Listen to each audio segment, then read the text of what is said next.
I think it's key for leaders to spend a lot of time reflecting on the past and digging into what happened before if you want to make a plan that you can live by. And it is never the CFO's plan.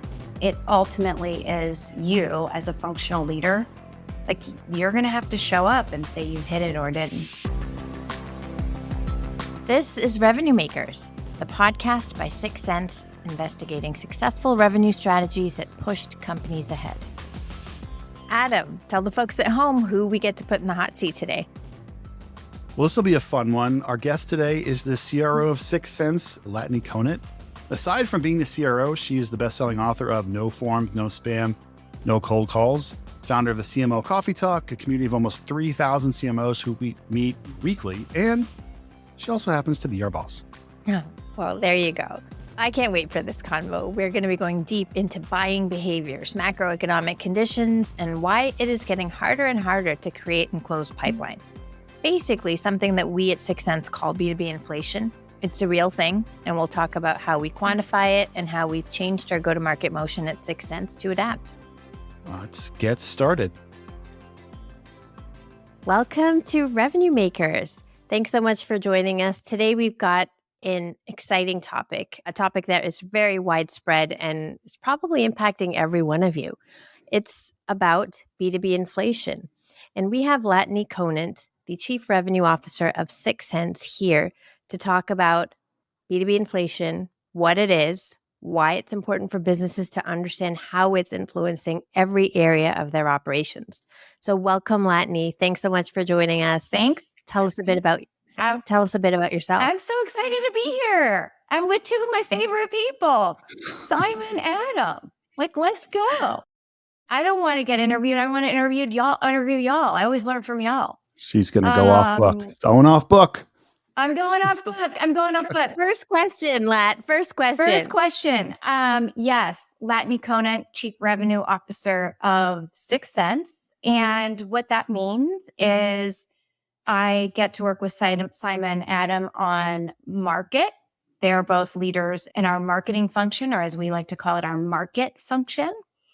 And I get to work with sales. I get to work with customer success. I get to work with professional services and partnerships.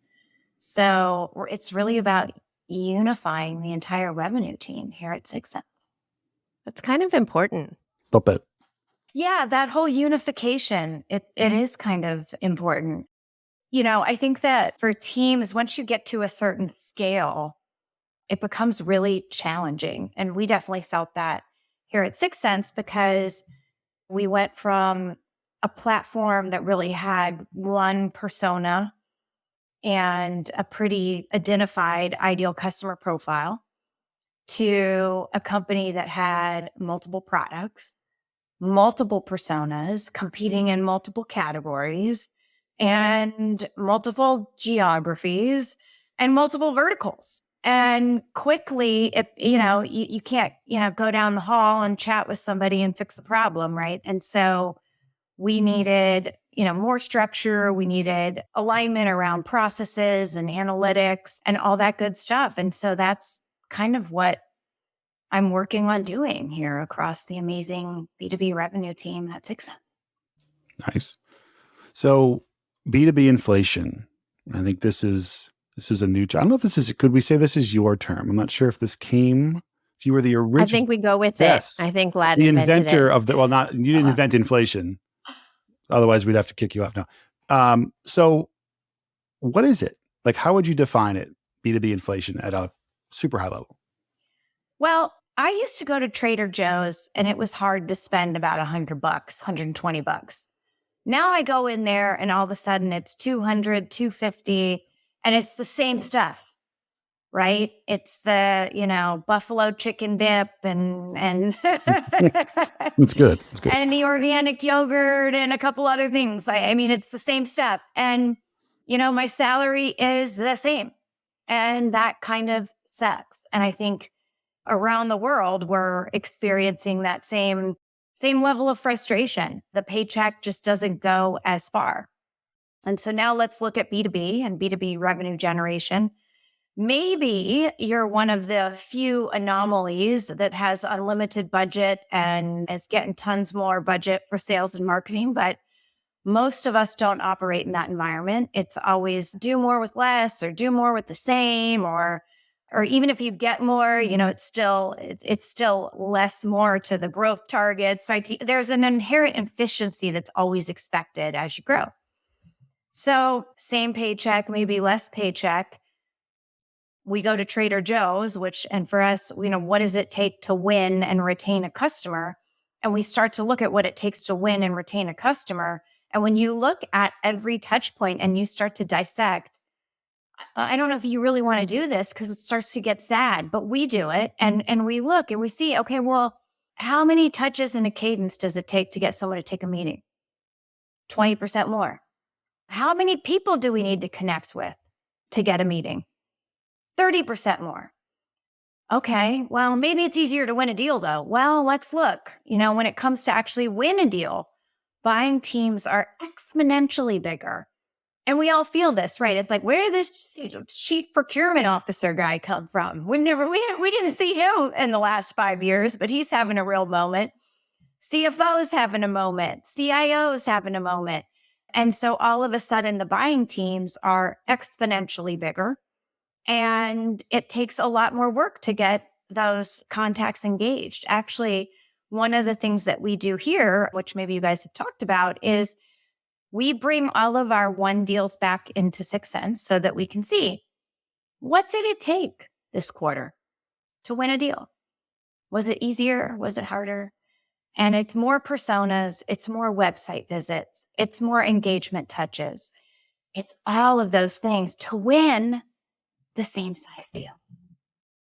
So that is what I mean by B2B inflation. And I think that we need to just recognize, like step one is recognize it. Yeah. Admit there's a problem. Recognize that there's a problem, right? And I know you can't go to the board and say, well, I heard this podcast and this lady said there's B2B inflation. So listen to this. That's all you need. You're done. Yeah, sorry, I didn't hit my number. That's not what I'm saying. That I would not do that. But I think that if you don't know what it takes to win a deal, then you're going to end up working a lot of deals and maybe not winning deals, right? And nobody wants to run, 25 miles and not get the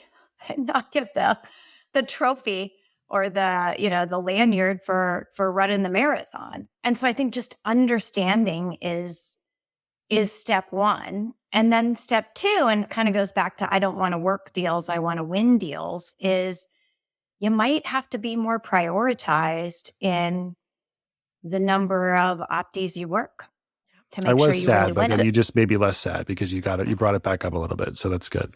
I brought it back. Well, it was getting dark. And I was Yeah. thinking about an inflation IPA that I'd want to drink, but then you brought it back. And you said, you get more brought it prioritized. back. Like, all right, Brought it back. it's good.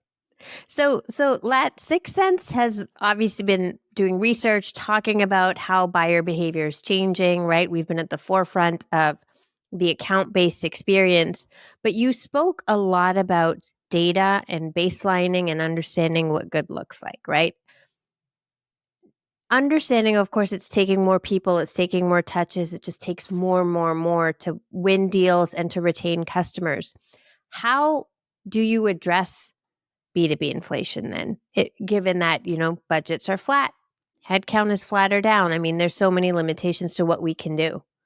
So a couple things. I think similar to in our personal lives, one, you have to choose what you're going to spend on more wisely, right? And so I think that is all about ideal customer profile and account selection and making sure you're working the right accounts and contacts.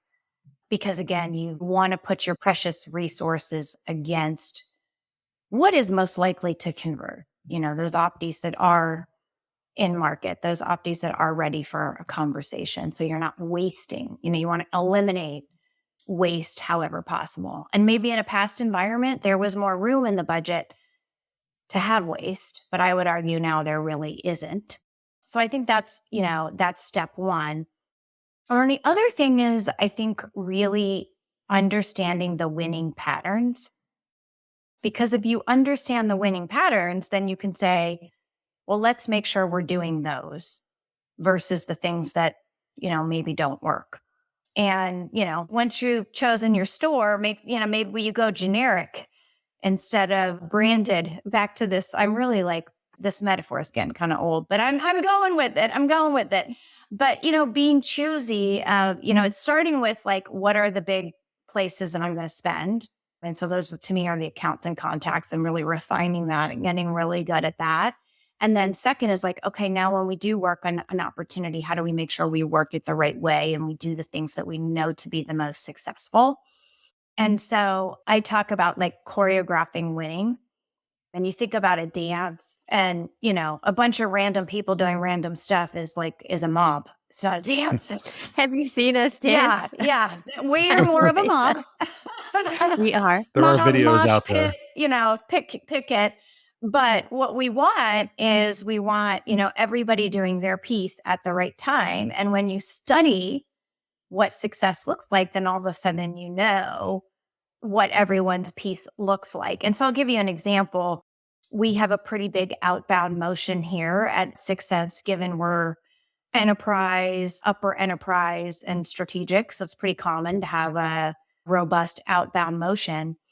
And we did a study and we found that BDRs, they were coming into the office sort of at will. And the days that they were in the office, it was so weird. They were 30% more productive than the days that they weren't in the office. And so we said, maybe we should be in the office here, guys. Right. And I mean, it's a little thing, but it was funny because we kept saying, do we make people go back in the app? Do we? And so we just let the data say, yeah, it probably does make sense for this team. And we're going to invest in their success. We're going to have, monthly trainings. We're going to make sure that they're learning from each other. And so, the development opportunity that they got from being together in the office is really the crux of that 30% more efficient. So, boom, another thing also related to the outbound team is we started to look at, okay, what activities yield to a meeting booked? And, it's so easy to just email, right? You put I think that what I love about the sales engagement platforms is they've made sure that you can cover accounts, but it's almost turned into marketing automation 2.0, where it's pretty easy to put the contact in the cadence and let the thing run.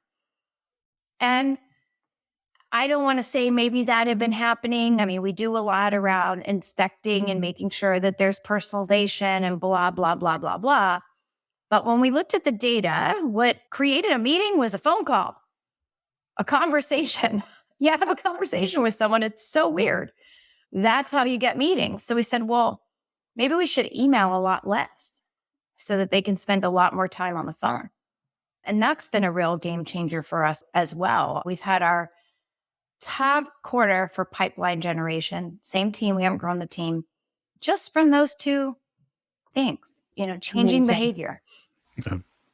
So in a world where, and I sound like I'm narrating something in a world, growth at any cost, right? That was the theme for so long, right? It's just like spend, grow, profitability be damned, bottom line be damned. Clearly that's over. How do you balance? You got a board pressuring you for growth.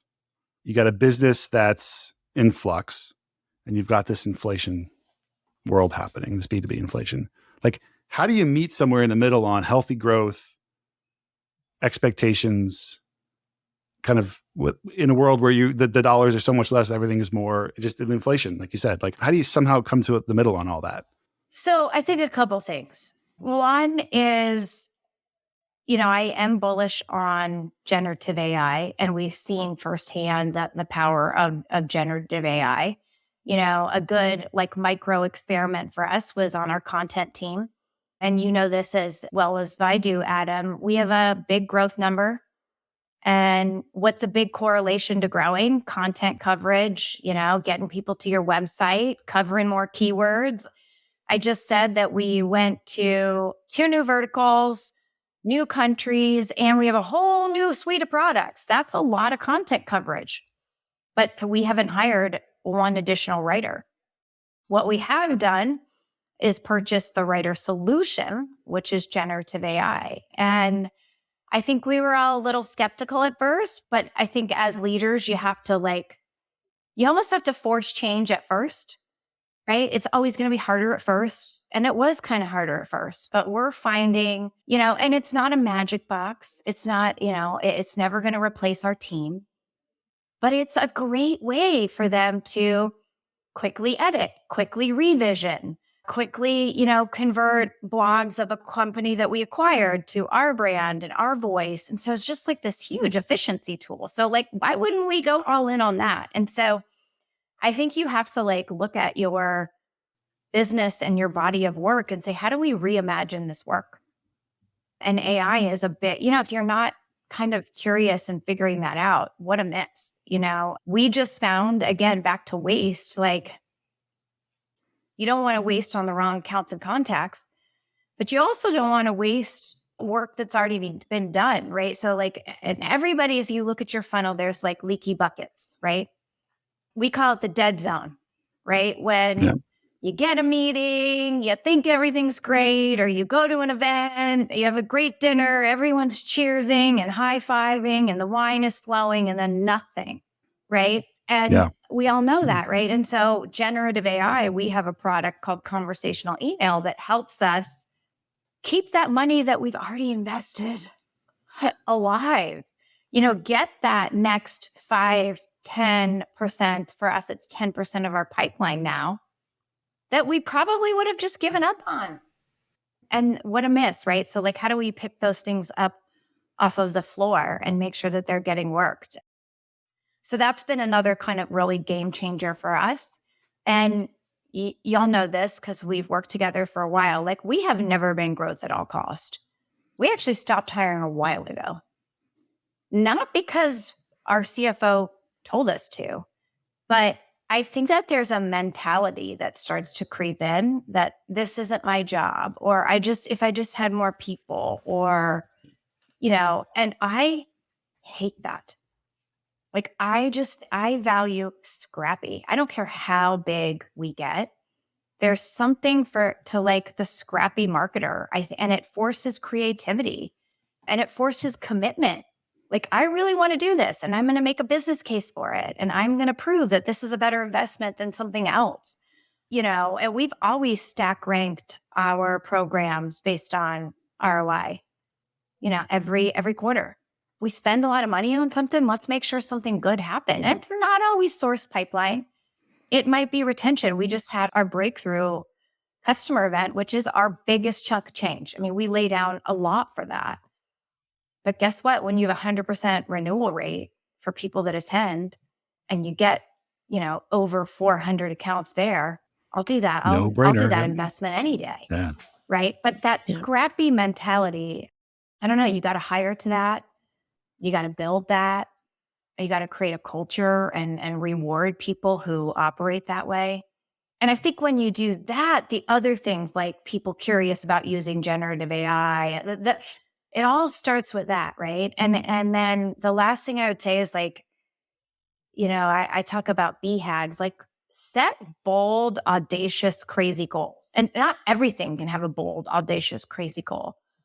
But if you have the right boom stat, it gets people so rallied, and they realize I can't keep doing it this way if I'm going to hit that crazy number. I have to rethink. And so you always have to be rethinking, how are we doing this and how do we evolve?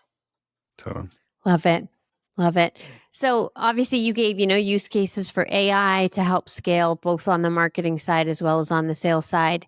You've talked about understanding what's working on a regular cadence, letting the data inform what you're doing. Can we talk a little bit about the planning? Again, planning in an economy like this, in a time of B2B inflation, how do you go about setting the right targets? Right? I know you mentioned the BHAG, but just the financial targets for you as a revenue org. And then how often do those have to also be revised, revisited, triangulated against? That is one of the hard things about hard things. At my old company, we were obsessed with rule of 40. And I think it's whether you believe rule of 40 or not, I think it's a good lens to apply. What's the rule of 40? And Tell what the rule everyone. of 40 is, you take your growth plus or minus your profitability, and you want to be over 40. So if you're 20% profitable and growing at 20%, you're 40. Or if you're growing at 80% and 20% not profitable, you would be rule of 60, right? And so it's the constant balance of like growth versus profitability. If you're wildly profitable and not growing that much, that's cool too, right? But it really kind of helps set, I think, where you want to go and where you want to be. And so every planning exercise is essentially a rule of 40 exercise. It's looking at like, okay, what growth triggers can we hit versus what is it going to cost to get that growth? It's stack ranking. Again, just like we stack rank our programs in marketing, it's stack ranking product mix. It's stack ranking segment and starting to see patterns. Wow, this product, we can sell a ton of it. We can renew a ton of it and they upsell. Maybe that's where we put our eggs, And I know this stuff sounds, kind of obvious, but I think it's key for leaders to spend a lot of time reflecting on the past and digging into what happened before if you want to make a plan that you can live by. And it is never the CFO's plan. It ultimately is you as a functional leader. Like, you're going to have to show up and say you hit it or didn't. And so, you gotta have a plan that you can live with. No mutually agreed upon fantasies. But the key is like going back in time and finding those patterns and then being able to create one that adjusts for the right things. Cool. Now, you were talking earlier about like number of touches just to get in front of somebody, right? And the number of personas and all that. When you finally do now get in front of somebody and you get that teeny little sliver of time, how do you make sure, whether it's a seller, whoever it is going to maximize that time for the best possible outcome, whether it's a conversion to closing ROI, whatever it may be? Like, what's the best way to make sure every minute counts? It's interesting. Like, there's conversational intelligence platforms that let you listen to all the various calls and things. And I think that's really good for frontline managers and good for individual sellers. I think it becomes really challenging once you're operating at any scale. Like, I don't have time to listen to 500 calls and like start to see a pattern and, whatever. And so I think just starting by progression, like, okay, this person consistently progresses from stage 1 to 2. Well, what are they doing on their first calls that others aren't? And so it's like that curiosity to always juxtapose. This is the cohort that's winning. This is the cohort that's not. What are they doing? And so it takes a lot of that, like, I think, curiosity to continue to look into that. And I think so that's the science, but I still think it's like kind of also the art of marketing and the art of selling is like, how do I make an emotional connection to something this person cares to me and to something that matters to this person in 30 minutes that was supposed to be a demo, clicking around software, right? It's hard. It's really hard. That's why I loved our keynote speaker who talked about like getting to the like, it's easy to look at someone and think we have nothing in common. Then it's like, oh, I have a dog. I have a dad. I have like, you got to get to the common ground on a human level. And then, we talk a lot at Sixth Sense about above the line priorities. What is the person we care about? What are they going to have to go present to their boss? What's their B2B inflation crisis? And so I think really training to that and reinforcing that throughout the customer journey is critical. Yep. Getting close to wrap up now, and you've given a ton of, ideas on how to solve for B2B inflation in a world where, just there is so much limitations on what folks are able to do. We have the saying at Sixth Sense that ideas are easy, but execution is everything. And so what top couple of tips could you share on just executing to perfection or to excellence and how to really get that mindset across the organization? I forgot one thing on the last question. Like, you should look at their digital breadcrumbs. A lot of times people are telling you what they want to talk about. And if you're not using that, shame on you, right? If you know their top intent keyword, if you know the visits they've made to the website, if you know the content they've consumed, like, It's right there. Yeah. hello, a Yep. lot of times it's right there. So just wanted to revisit that. Ideas are easy, execution is hard. I think you have to be a little bit crazy to do great things. And I have a saying, "Namaste cray, the crazy in me appreciates the crazy in you." And, you want to surround yourself with people that want to do interesting, great things and don't want to be average. And they have that zest for life. You got to have people that don't want to have the blahs, that don't want to have a normal customer conference. They want to have a drone show and they want to do this, they want to do that. And that spirit, I think, is infectious. And then, So it starts with hiring Yes. and just getting the right people yes, in. Yeah. yes. And then celebrating, sticking the landing. I think there's some kind of diagnosis just for working in B2B in general that you have to have before you actually can get through the door. You talk about appreciating the crazy in people. So, well, I think we just, we ran around the quarter and everything with B2B inflation. So I enjoyed the conversation. I learned a little bit even more, even though I've heard you talk about this before. So it was awesome. I appreciate you taking the time. Simon, any final thoughts, questions, comments? For the folks who are listening, Lat hit on a ton of specific KPIs, data points, lots of great stuff that we use at 6 Cents to monitor our B2B inflation.